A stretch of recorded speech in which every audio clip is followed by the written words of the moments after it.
It's kind of exciting, this whole thing about the refi and the rates going down and things like that. And I think the thing I really want to talk to you about, it says it's some questions that have come in from our audiences. It's been suggested there is as soon as or soon will be a refi boom, and we've been talking about this for a few weeks. But you're seeing some homeowners behavior differently in this environment, and really, how so is that? Why is that? Yeah, it's really kind of interesting because, in my mind, here we are, as we just talked about, we're in the fives. We're in the fives for conforming loans, FHA, VA. And when you consider the last couple of years with all the dismal news about how, home purchases have slowed down and it's difficult to qualify, there were still many transactions that were done, and probably in a lot of cases with what we call situational buyers. Remember that? People who, because of their situation, needed to buy or had to buy even though rates were high and they otherwise wouldn't have done that.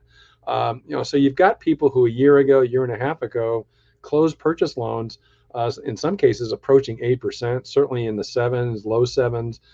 And so as a consequence of that, when you're looking at conforming loans in the fives and FHA, VA in the very low fives, you would think that this perceived refi boom would just be coming at us in a big, big way. And I would argue that's not quite the case. Yes, application activity in refis is certainly up. There's definitely more conversations going on with homeowners about refis, and we are seeing an uptick in actual applications. So that is all true.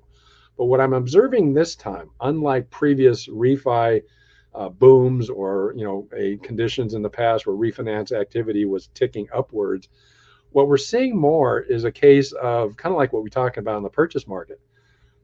I'm having discussions with several homeowners who are basically like trying to time the market on when to do their refi.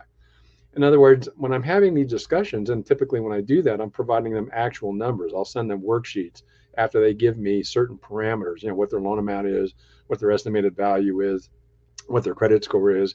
And, with that basic information, I can give some pretty specific, tangible numbers to review. And in several cases now, when I'm doing that and having those discussions, I'm able to demonstrate with some of these homeowners that they can save not just $100 a month or $200 a month, but literally like $400, $500, even $600 a month